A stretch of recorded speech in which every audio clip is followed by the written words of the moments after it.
पाठ नंबर 4 शुरू करते हैं। पाठ नंबर 4 का नाम है प्रतिरक्षा एवं रक्त समूह। तो प्रतिरक्षा एवं रक्त समूहों की बात करते हैं। प्रतिरक्षा को इंग्लिश में इम्यूनिटी कहा जाता है।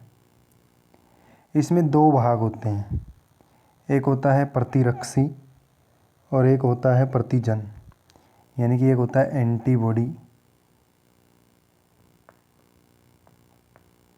और एक होता है एंटीजन। ये दो प्रकार के तत्व या कारक प्रतिरक्षा के अंतर्गत आते हैं। सबसे पहले प्रतिरक्षा विज्ञान की परिभाषा जान लेते हैं। प्रतिरक्षा विज्ञान की परिभाषा क्या है? तो देखिए, इसमें है रोगाणुओं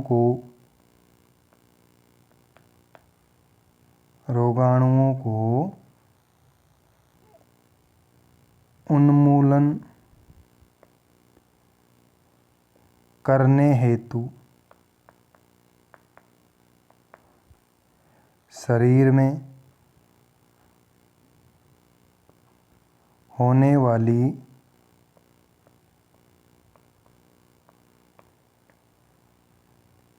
क्रियाओं तथा संबंधित तंत्र के अध्ययन को प्रतिरक्षा विज्ञान कहते हैं। यानी कि ऐसा सिस्टम, ऐसा तंत्र जो हमारे शरीर में है, जो शरीर की रोगाणुओं से रक्षा करता है, वो कहलाता है प्रतिरक्षा विज्ञान। प्रतिरक्षा विज्ञान कहलाता है।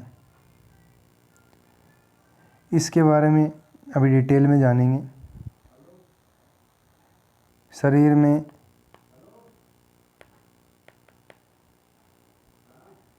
दो प्रकार की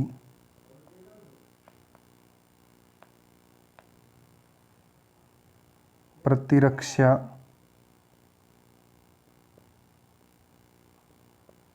विधियां पाई जाती हैं। कौन कौन सी हैं? देखिए, पहली है स्वाभाविक प्रतिरक्षा विधि। स्वाभाविक प्रतिरक्षा विधि क्या है? देखिए, ये स्वाभाविक प्रतिरक्षा विधि है, ये होती है जन्मजात, यानी कि जन्म के समय से ही मानव में उपस्थित होती है। इसे या तो जन्मजात कहते हैं या इसको कहते हैं प्राकृतिक। या जन्मजात या प्राकृतिक प्रतिरक्षा कहा जाता है। यह प्रतिरक्षा सभी प्रतिजनों के विरुद्ध समान कार्य करती है, यानी कि सभी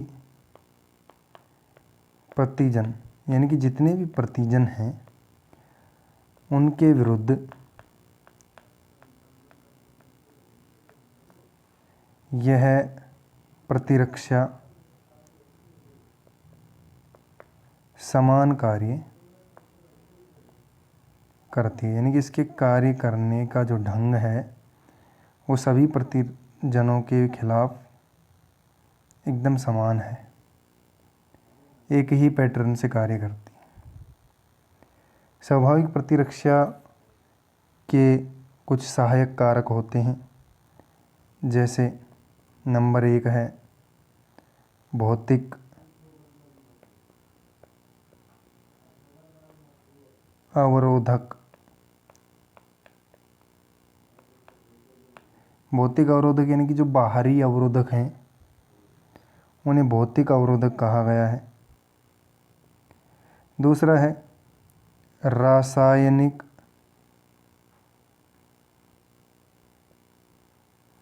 अवरोधक जो संरचना के अंदर या रासायनिक संरचना में जो अवरोधक होते हैं वो।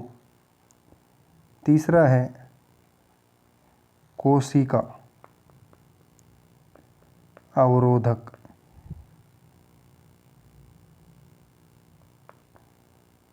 और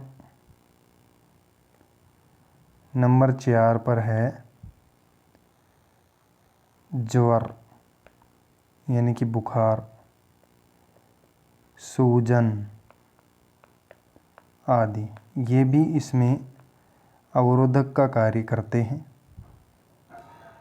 एक प्रतिरक्षा विधि है स्वाभाविक प्रतिरक्षा विधि या जन्मजात प्रतिरक्षा विधि, जो जन्म के समय से ही मानव में उपस्थित होती है।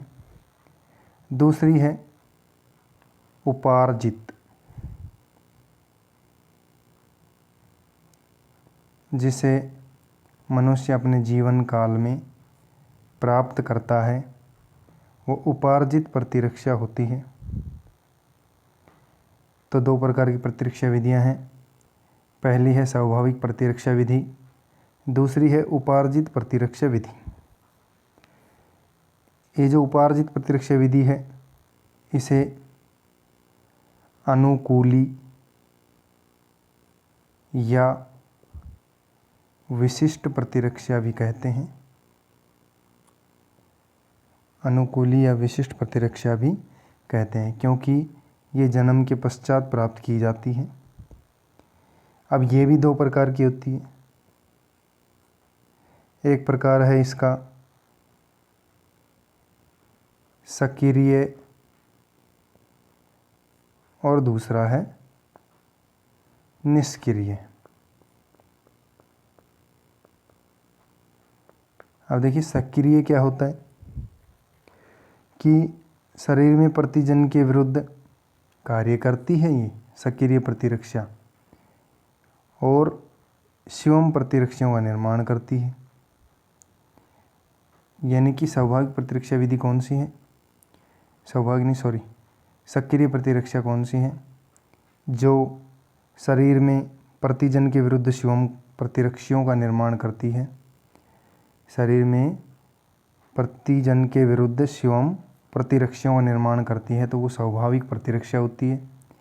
इसी प्रकार निष्क्रिय प्रतिरक्षा है जो प्रतिजन के विरुद्ध बाहर से प्रतिरक्षी प्रवेश कराए जाते हैं।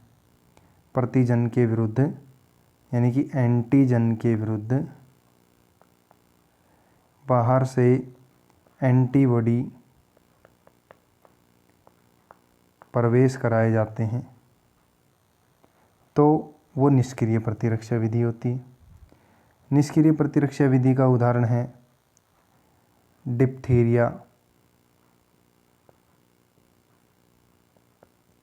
टिटनस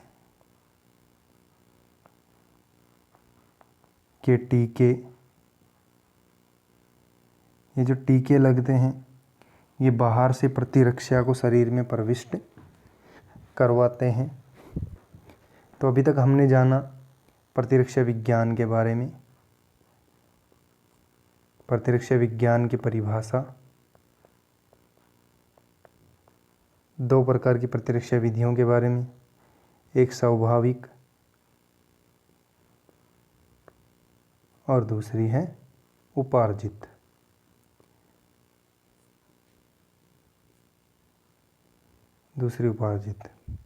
स्वाभाविक प्रतिरक्षा में 4 अवरोधक भौतिक, रासायनिक, कोशिका, ज्वर, सूजन आदि 4 अवरोधक हैं। उपार्जित प्रतिरक्षा 2 प्रकार की, सक्रिय एवं निष्क्रिय। ये सभी अभी तक हम जान चुके हैं।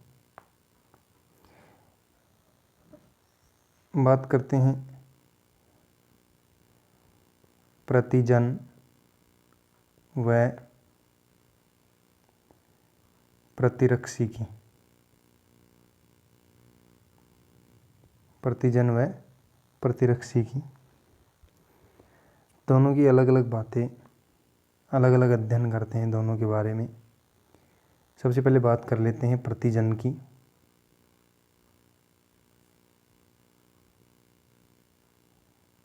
देखिए प्रतिजन जो है, प्रतिजन होता है एक प्रकार का रोगाणु होता है जो शरीर में बाहर से आता है और बाहर से प्रवेश होने के बाद यह बी लसिका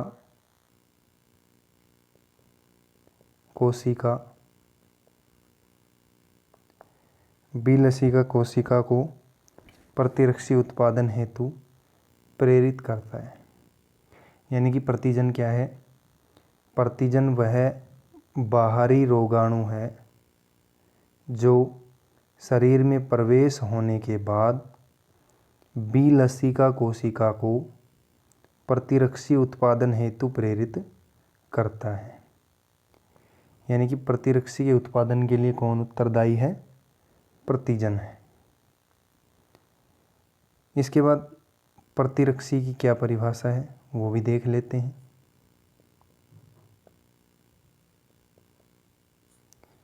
तो प्रतिरक्षी जो है वो एक प्रकार का प्रोटीन होता है।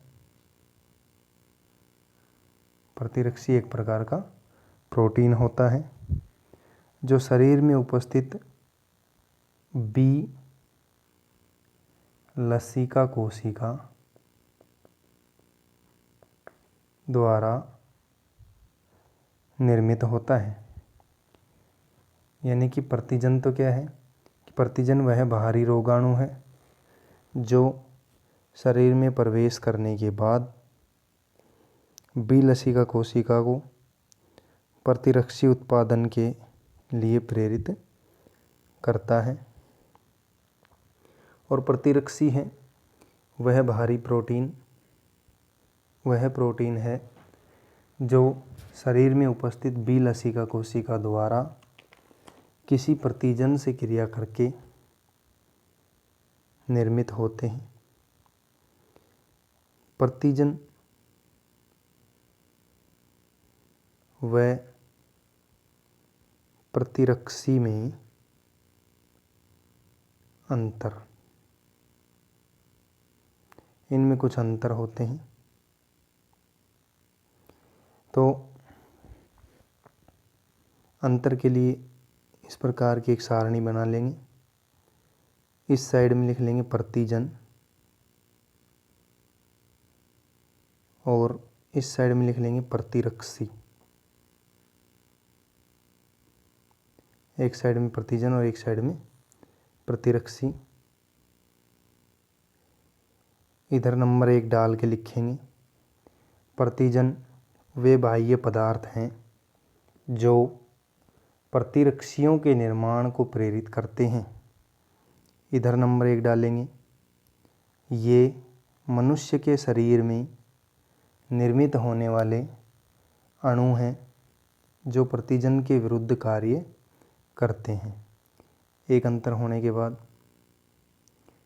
नंबर 2 डालेंगे। नंबर 2 में इस साइड में लिखेंगे प्रतिजन की साइड में ये प्रोटीन या पॉलीसैकेराइड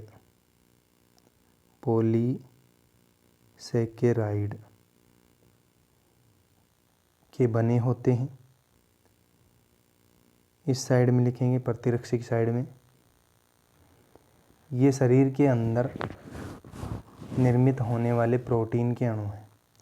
यानी कि जो प्रतिजन हैं वो तो प्रोटीन और पॉलीसैकेराइड से बनते हैं और प्रतिरक्षी जो हैं वो प्रोटीन से बनते हैं। नंबर 3 लिखेंगे ये शरीर में बाहर से प्रवेश करते हैं। कौन? प्रतिजन। प्रतिजन जो है शरीर में बाहर से प्रवेश करते हैं। और प्रतिरक्षी में नंबर 3 लिखेंगे ये शरीर के अंदर निर्मित होते हैं। 4 नंबर पे लिखेंगे ये रोग उत्पन्न करते हैं। कौन? प्रतिजन। प्रतिजन रोग उत्पन्न करते हैं। और प्रतिरक्षी में 4 नंबर पर लिखेंगे ये रोगाणुओं को नष्ट करते हैं, यानी कि प्रतिरक्षी रोगाणुओं को नष्ट करते हैं। नंबर 5 लिखेंगे, ये अनेक प्रकार के होते हैं। प्रतिजन जो हैं अनेक प्रकार के होते हैं, जैसे इसके उदाहरण हैं जीवाणु, वायरस और प्रोटोजोआ। इसमें नंबर 5 लिखेंगे, ये 5 प्रकार के होते हैं। प्रतिरक्षी जो हैं 5 प्रकार के होते हैं। दोनों में छठा अंतर लिखेंगे कि जो प्रतिजन हैं इसमें लिखेंगे ये शरीर की सतह पर उपस्थित होते हैं, और इसमें लिखेंगे प्रतिरक्षी में ये शरीर के अंदर रक्त में होते हैं। आज के लिए इतना ही काफ़ी है।